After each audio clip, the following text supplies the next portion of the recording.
Today, we're peeling back the layers of those mysterious food labels and uncovering the secrets behind the additives that find their way into our daily diets. So grab a cup of coffee, sit back, and let's embark on this enlightening journey together. Have you ever wondered what's really in the food you eat? I mean, really in it? Sure, we see the long list of ingredients on the back of the package. But do we truly understand what those additives are doing to our bodies?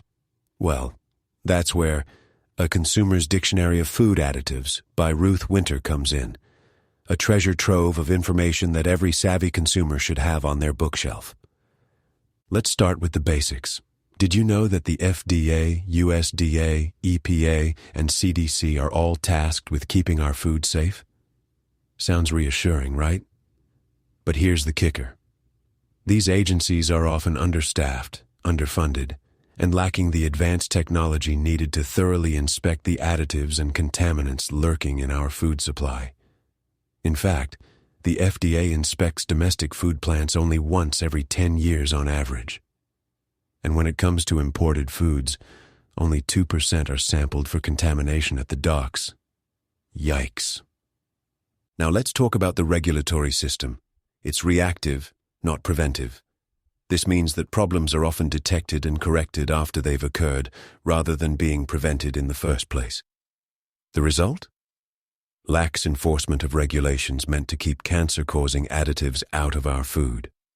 For instance, the determination of whether a food additive is generally recognized as safe is often left up to the manufacturer. And let's not forget the unidentified additives listed as natural flavorings or colorings, which can be a potential danger for those with allergies. But that's not all.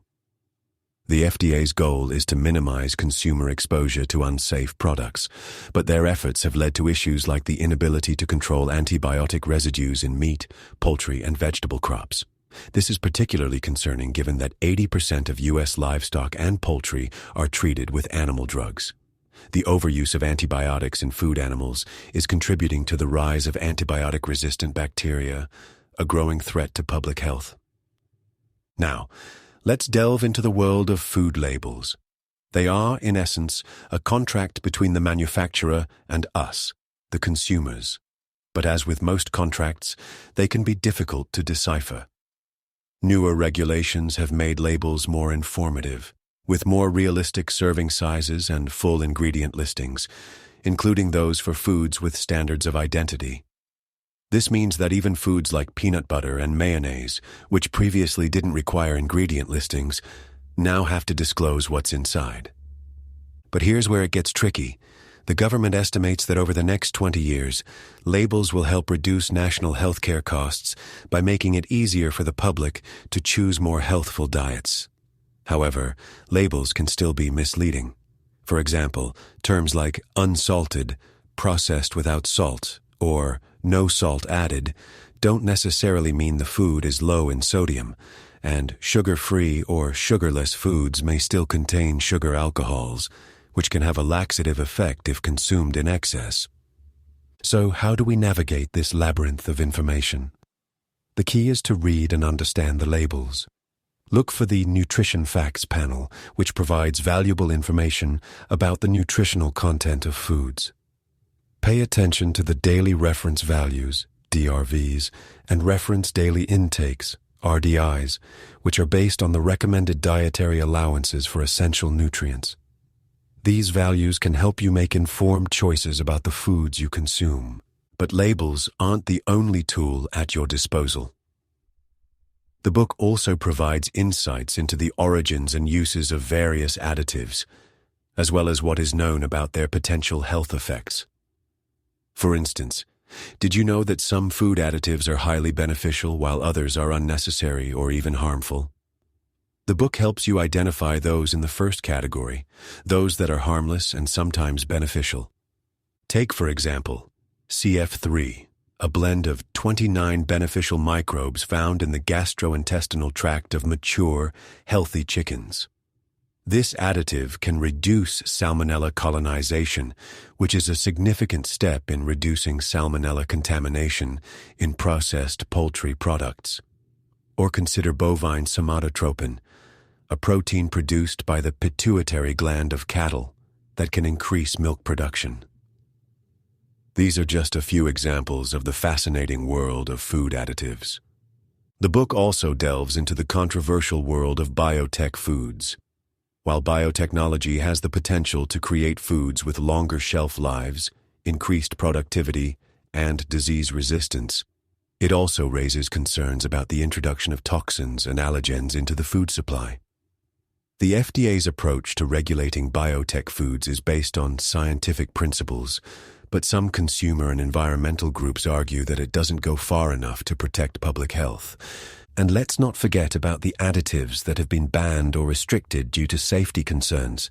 For instance, the artificial sweetener cyclamate was banned in 1969 after it was found to cause bladder cancer in rats. And the pesticide DDT, once widely used, was banned in the 1970s due to its persistence in the environment and its potential to cause cancer. So what can we do to protect ourselves and our families? The book emphasizes the importance of being a conscientious and informed consumer.